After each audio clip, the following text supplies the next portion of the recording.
Okey, Assalamualaikum warahmatullahi wabarakatuh dan selamat pagi kepada semua anak-anak murid cikgu. Semoga ceria-ceria selalu. Okey, pada hari ini bagi subjek pendidikan jasmani dan kesihatan, kita akan teruskan tajuk permainan kategori serangan yang ketiga, iaitu berkaitan dengan permainan bola baling. Okey, so hari ini kita akan berkenalan dengan strategi yang terdapat di dalam permainan bola baling. Okey, seterusnya kita akan tengok standard kandungan.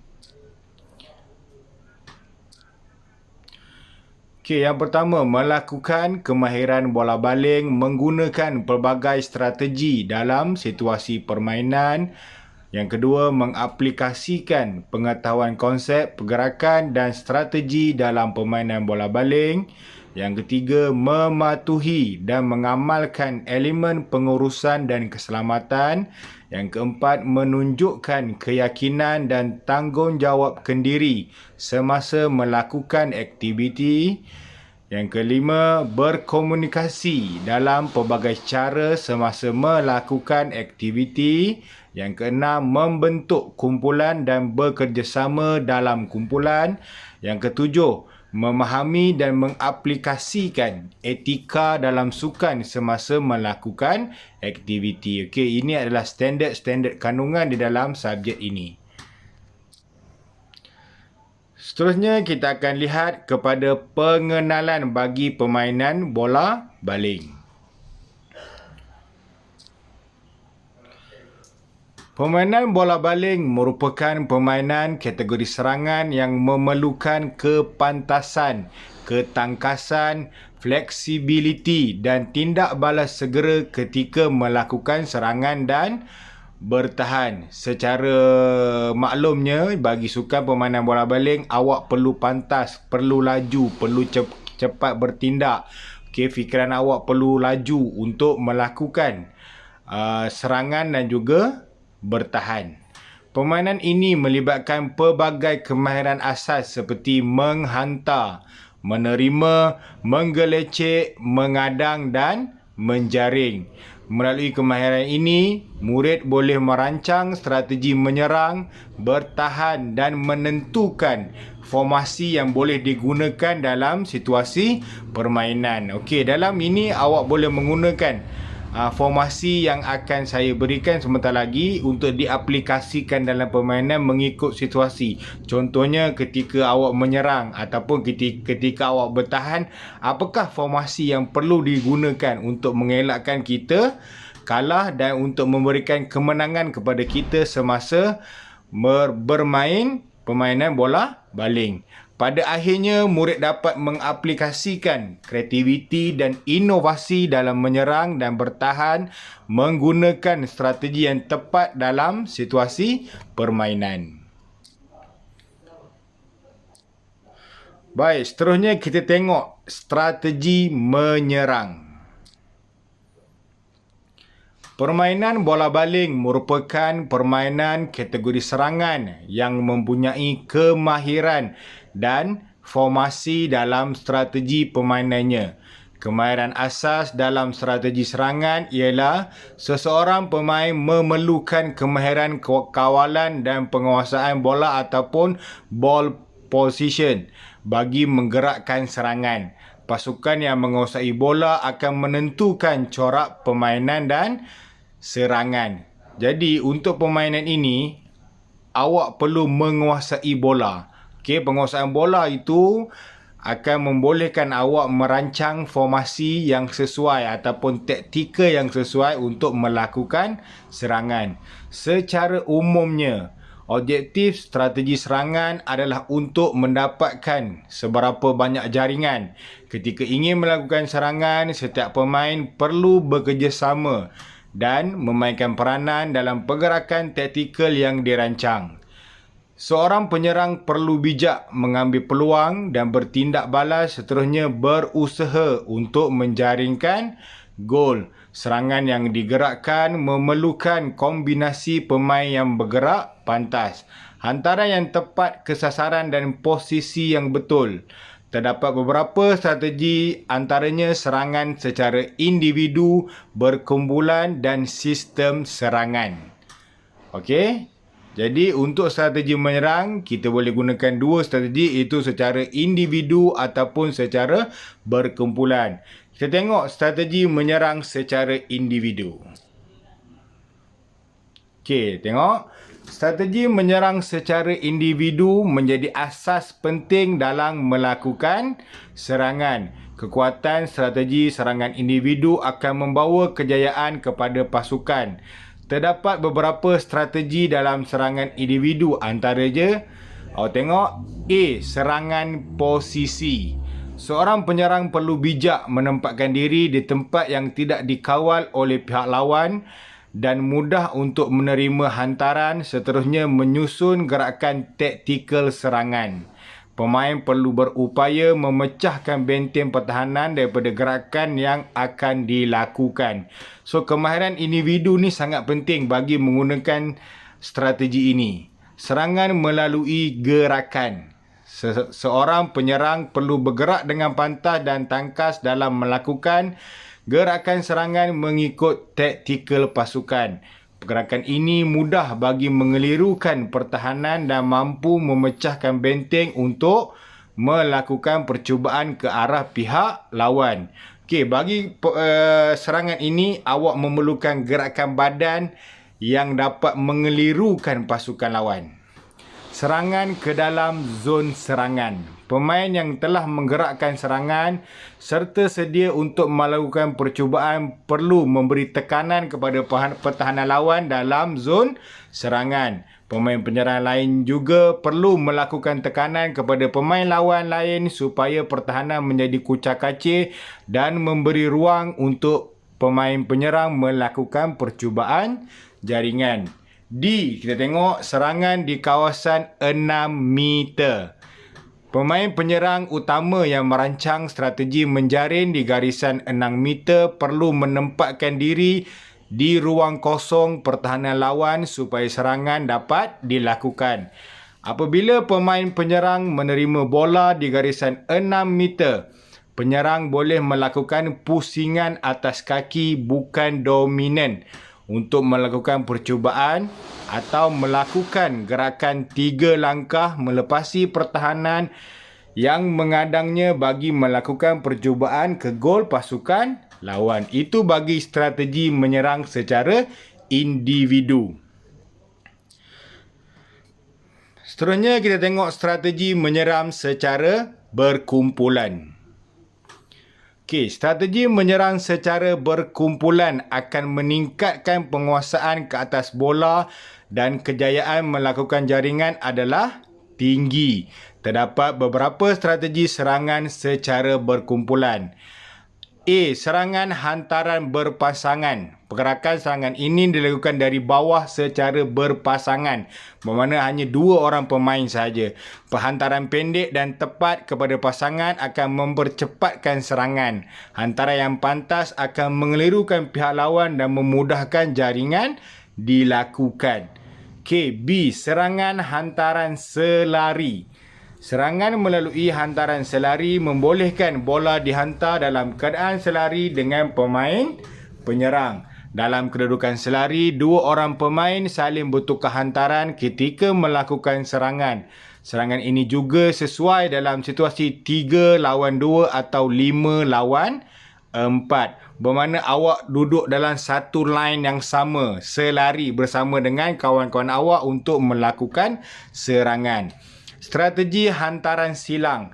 Strategi ini akan mengelirukan pertahanan lawan dan memberi ruang yang baik untuk melakukan percubaan ke arah gol.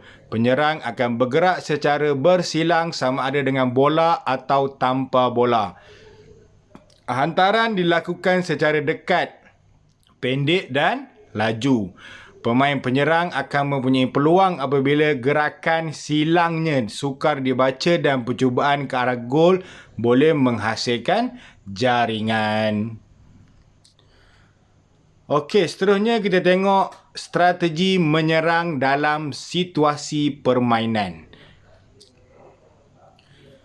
Kemahiran asas bola baling yang digunakan untuk menyerang ialah kemahiran menghantar, menerima, menggelecek dan menjaring. Kemahiran ini digunakan ketika pasukan menggerakkan strategi serangan melalui beberapa formasi yang ditetapkan. Tujuan dan matlamat serangan adalah untuk memperoleh seberapa banyak jaringan untuk mencapai kemenangan. Dalam merancang strategi serangan, elemen kelajuan perlu diterapkan untuk mencapai prestasi yang maksimum. Pemain perlu bijak mencari ruang dan peluang untuk menjaringkan gol. Selain itu, pemain perlu memahami kekuatan dan kelemahan pihak lawan dalam mengkoordinasi sesuatu strategi serangan.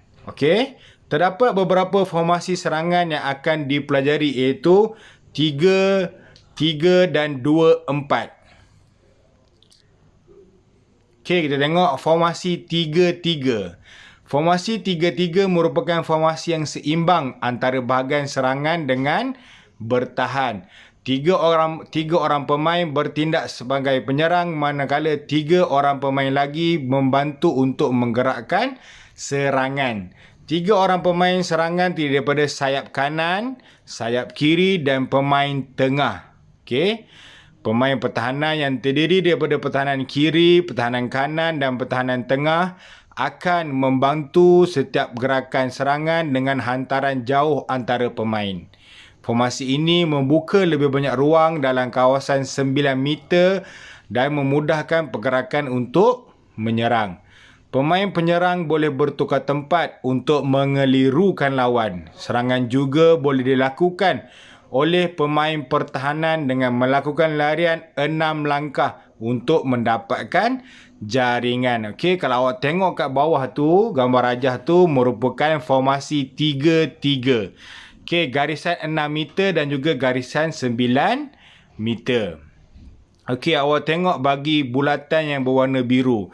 Bagaimana mereka bergerak dan bagaimana 3 orang pemain menyokong pasukan bahagian serangan. Okey.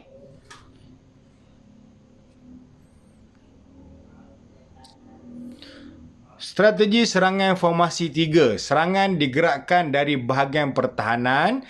Bola dihantar menggunakan hantaran pendek dan diselang-seli dengan hantaran jauh antara pemain. Pemain penyerang akan berada dalam kawasan 9 meter bagi mengucang-ngacirkan pertahanan lawan. Hantaran yang dilakukan akan menarik pemain pertahanan lawan keluar dari kawasan 9 meter. Pemain akan bergerak pantas, menggelecek dan melakukan umpanan. Percubaan ke arah gol dapat dilakukan apabila pemain mempunyai ruang dan peluang. Jika pemain penyerang dikawal rapi, maka bola perlu dimainkan terlebih dahulu di luar kawasan 9 meter. Hantaran lantun, aras dada dan sisi digunakan bagi menggerakkan bola. Percubaan juga boleh dilakukan oleh pemain pertahanan dengan menggunakan 6 langkah dari kawasan 9 meter. Kalau awak tengok gambar rajah di bawah tu, dapat lihat bagaimana pergerakan itu dilakukan dan juga serangan untuk menjaringkan gol boleh dilakukan.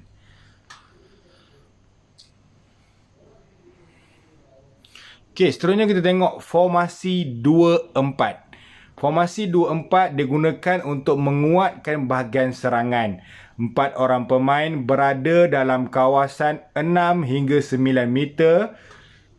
2 orang pemain akan berada di kawasan 9 meter bertindak sebagai penyokong serangan dan juga pertahanan. Bermakna bagi formasi ini, 4 akan menyerang, 2 akan menyokong bahagian serangan tetapi berada di kawasan pertahanan. Seorang pemain penyerang dalam kawasan 6 hingga 9 meter bertindak sebagai pivot. Okey, serangan digerakkan daripada pemain di luar kawasan 9 meter. Jaringan boleh dilakukan oleh pemain di luar kawasan 9 meter dengan melakukan jaringan dari belakang, backstrike dan boleh mengaplikasikan seat step. Formasi ini memberi ruang jaringan dilakukan oleh 4 orang pemain dalam kawasan 6 hingga 9 meter atau jaringan dari belakang oleh dua orang pemain di bahagian belakang kiri atau kanan. Formasi ini sering digunakan apabila pihak lawan mempunyai pertahanan yang kuat. Okey, awak tengok bagaimana gambar rajah di bawah itu menunjukkan kedudukan pemain di bahagian serangan. Okey, yang biru itu adalah pasukan menyerang. Okey, tengok dua orang itu menyokong pasukan bahagian serangan. Strategi serangan formasi 2-4. Serangan digerakkan di bahagian pertahanan, bola dihantar dengan menggunakan hantaran pendek dan berdua untuk menggerakkan serangan kepada pasukan lawan. 4 orang pemain penyerang akan berada dalam kawasan 6 hingga 9 meter bagi menggerakkan serangan. Pemain akan bergerak pantas, menggelincir dan menggunakan pelbagai teknik hantaran kepada sayap kanan, sayap kiri atau pemain tengah bagi menguncang-acirkan pertahanan pihak lawan dan berpeluang menjaringkan gol. Percubaan ke arah gol boleh menggunakan pelbagai teknik jaringan. Percubaan boleh dilakukan oleh pemain pertahanan dengan menggunakan 6 step dari kawasan 9 meter. Namun, formasi ini ada kekuatan dan kelemahan itu tersendiri. Kekuatan dia, bahagian serangan lebih kuat dengan 4 orang pemain, pergerakan serangan lebih pantas dan bola boleh dihantar jauh. Kelemahannya, jika serangan balas berlaku, pertahanan tidak akan sempat untuk melakukan halangan awal kerana hanya 2 orang saja yang berada di bahagian pertahanan. Sebab itu dalam permainan bola baling ni, pergerakan awak perlu pantas. Okey, yang kedua, pihak lawan mudah membaca strategi serangan jika berlaku cubaan menjaring dengan menggunakan jaringan dari arah belakang. Bahagian pertahanan memerlukan kerja keras jika serangan balas berjaya digerakkan oleh pihak lawan. Okey, itu adalah formasi yang terdapat di dalam strategi menyerang.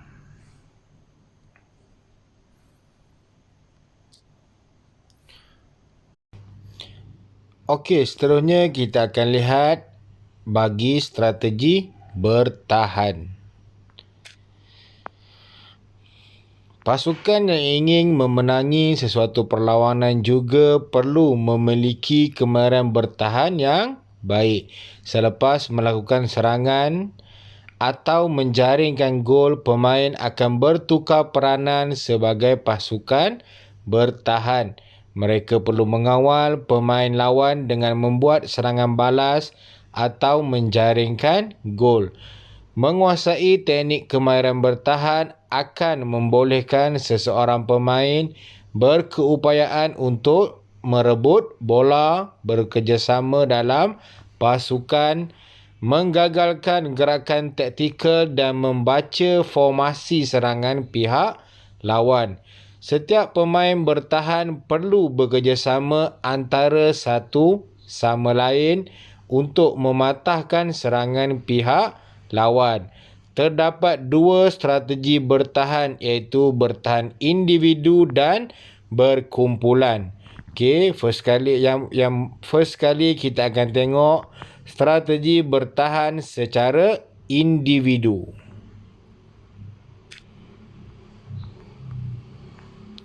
Strategi bertahan secara individu. Kemahiran bertahan individu penting bagi memastikan strategi bertahan dapat dilaksanakan dengan baik. Seseorang pemain bertahan akan bergerak dengan pantas ke arah kawasan gol sendiri apabila pasukan kehilangan penguasaan bola.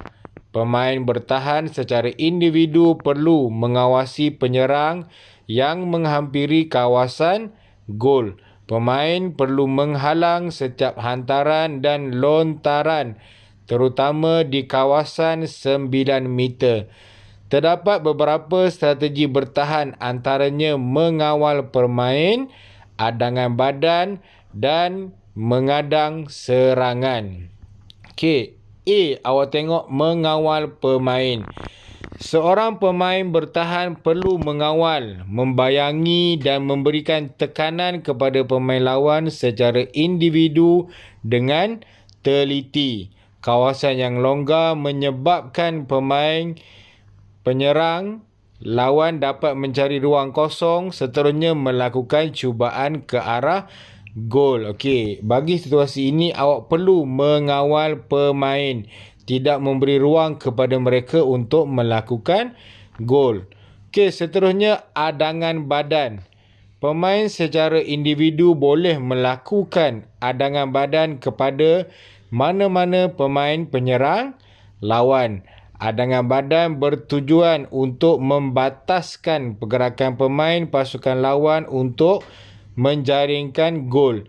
Semasa melakukan adangan badan, pemain bertahan tidak boleh menyentuh mana-mana anggota badan penyerang dengan tangan. Okey, kalau tengok gambar rajah di bawah ni.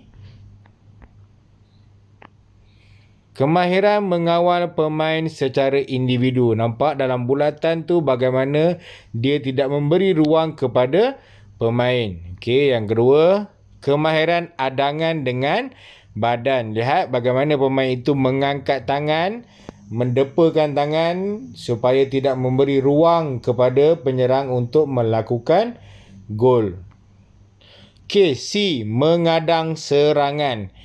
Pemain bertahan boleh merampas bola ketika pemain menyerang melakukan cubaan ke arah gol. Merampas bola dengan bersih dan sah daripada pihak lawan boleh dilakukan dalam semua kedudukan, sama ada dari hadapan, belakang ataupun sisi. Tengok kemahiran mengadang serangan. Okey.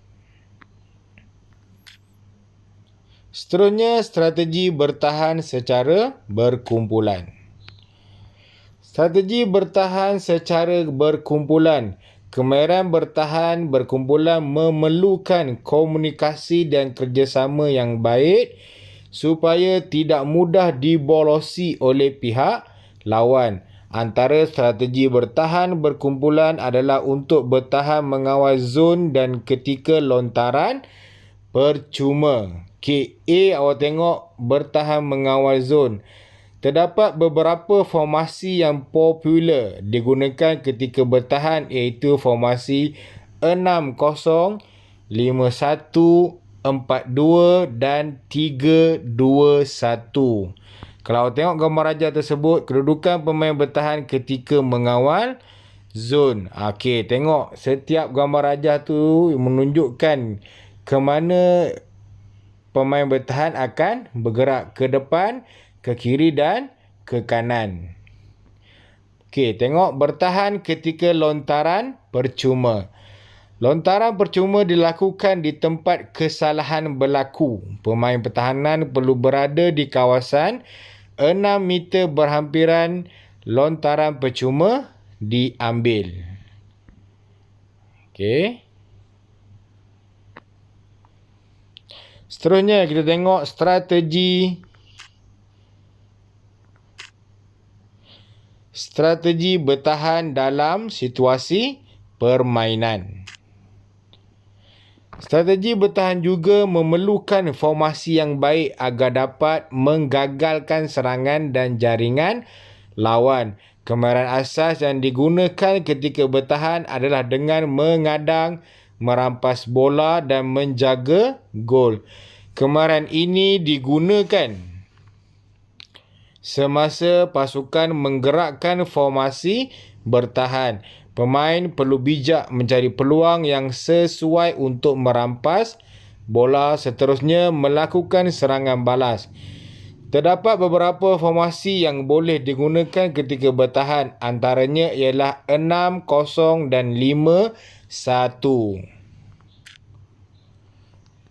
Okey, formasi ini meletakkan semua bertahan dalam kawasan 6 meter di garisan lengkung. Pemain akan melakukan pertahanan rapat di garisan 6 meter untuk menyukarkan pemain pihak lawan melakukan jaringan.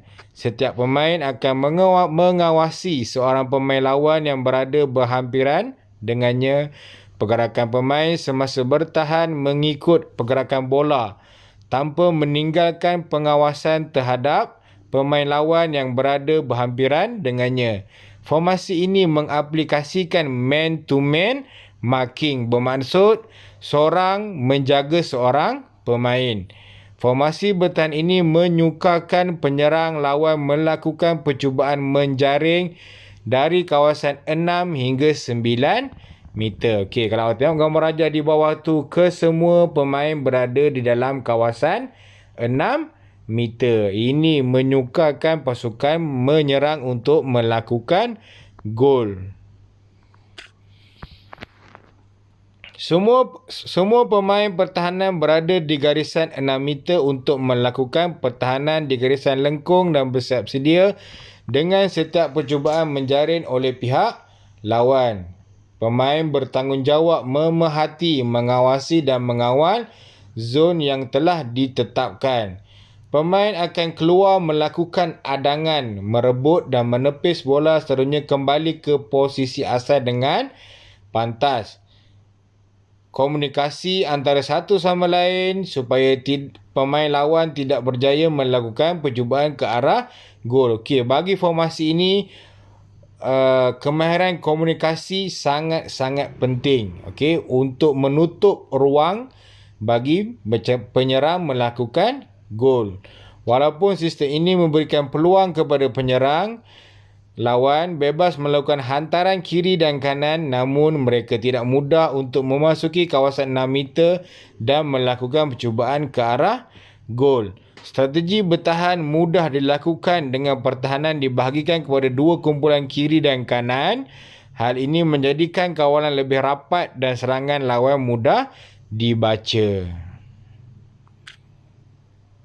Kekuatan dan kelemahan formasi ini. Kekuatan dia, bahagian pertahanan sangat kuat, mudah menggagalkan setiap serangan lawan, menyukarkan pihak lawan melakukan serangan dan dalam kawasan 6 meter. Tetapi kelemahan dia, memberi ruang yang besar kepada pihak lawan bergerak bebas dan mengatur serangan dalam kawasan 9 meter.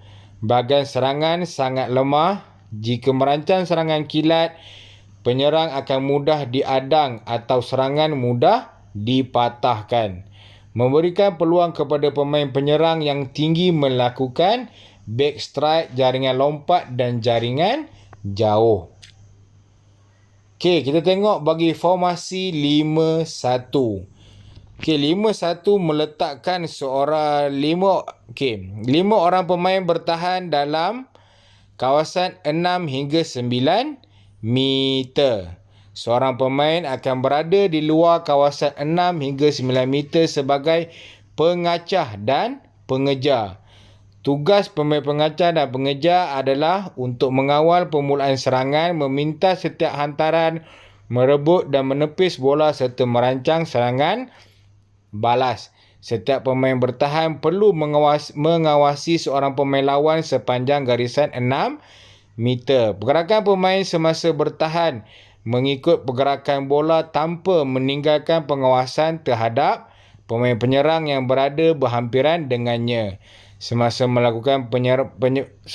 pasukan penyerang cuba melakukan rejaman ke arah gol, pemain yang berada berhampiran akan cuba mengadang dan menggagalkan cubaan jaringan.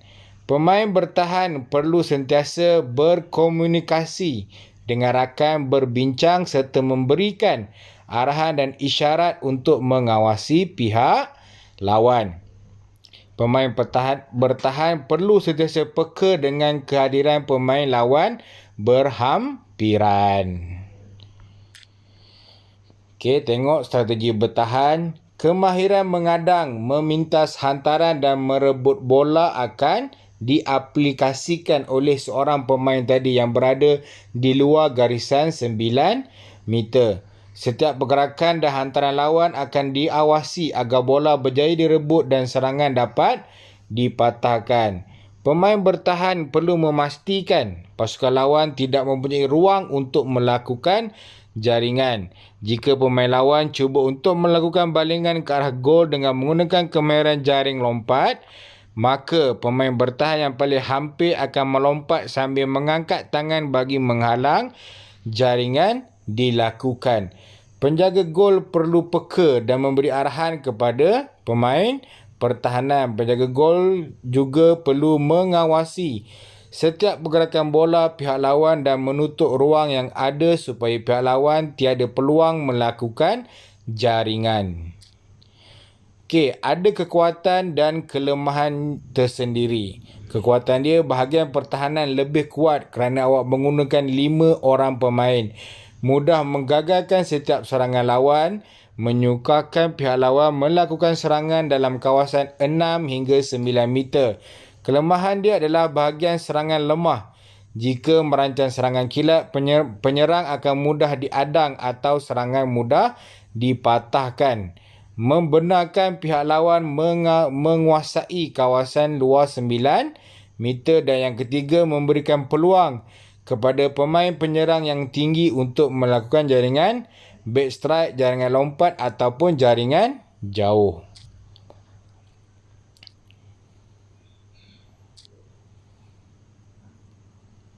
Okey, seterusnya kita akan tengok yang terakhir adalah merancang formasi untuk menyerang dan bertahan.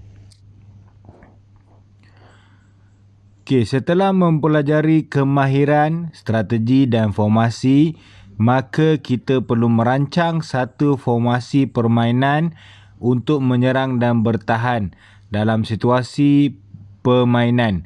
Berdasarkan kelebihan dan kekuatan setiap strategi yang dipelajari, kita dapat memilih serta menentukan formasi yang sesuai digunakan. Pemilihan formasi menyerang perlu berdasarkan kemahiran, kepantasan serta keupayaan pemain penyerang dan taktikal pihak lawan. Pemilihan formasi bertahan pula perlu berdasarkan kekuatan, komunikasi, kepantasan dan koordinasi setiap pemain dalam kumpulan untuk pertahanan. Formasi bertahan melalui sistem 6-0 banyak digunakan di peringkat antarabangsa. Formasi ini sesuai kerana pemain bertahan mengikut zon pertahanan yang telah ditentukan. Matlamat bertahan adalah bagi memastikan penyerang lawan mampu disekat seawal mungkin untuk mengurangkan jumlah jaringan yang dibolosi. Formasi boleh sentiasa berubah-ubah mengikut situasi permainan, formasi lawan, kekuatan serta kelemahan pasukan dan pihak lawan. Jadi kat sini untuk merancang formasi perlulah mengikut kesesuaian permainan ataupun kekuatan dan kelemahan yang kita miliki, ataupun kita perlu melihat kekuatan dan kelemahan yang dimiliki oleh pasukan lawan. Okey, kriteria pemilihan formasi. Yang pertama, tentukan kekuatan dan kelemahan setiap pemain dalam pasukan. Yang kedua, menilai kemahiran, kepantasan, kecekapan dan keupayaan setiap pemain ketika melakukan serangan dan bertahan. Yang ketiga, membuat penilaian kemampuan pemain bagi setiap posisi dalam formasi. Yang keempat, menentukan pemain penyerang utama yang boleh melakukan jaringan atau melakukan serangan kilat dan pertahanan utama yang boleh kembali dengan pantas ke kawasan gol sendiri apabila diserang balas. Okey, yang kelima, analisis kekuatan dan kelemahan setiap formasi serta sesuaikan dengan keupayaan pasukan. Yang keenam, pemilihan formasi perlu tepat berdasarkan dapatan analisis kemampuan setiap pemain. Jadi untuk tentukan formasi, kita perlu menganalisis pasukan kita dahulu ataupun menganalisis pasukan pihak lawan. Jadi selesai untuk pembelajaran kita pada hari ini. So, secara kesimpulannya, saya telah memberi penerangan kepada awak berkaitan dengan strategi menyerang, strategi bertahan dan juga formasi yang terdapat di dalam sukan permainan bola baling. Okey, jadi saya harap pengkongsian saya ini memberi manfaat kepada awak dan sedikit sebanyak dapat membantu awak untuk memahami permainan bola baling. Okey, seterusnya untuk tugasan, siapkan nota untuk unit ini dan latihan saya akan berikan kemudian di dalam grup WhatsApp kita. Jadi tidak lama lagi sekolah akan dibuka. Jadi saya harap awak semua jaga diri, jaga kesihatan dan amalkan SOP yang telah diberikan oleh Kementerian Keselamatan Negara. Okey, saya harap semua sihat-sihat selalu dan semoga maju jaya. Sekian, terima kasih. Assalamualaikum warahmatullahi wabarakatuh dan salam sejahtera.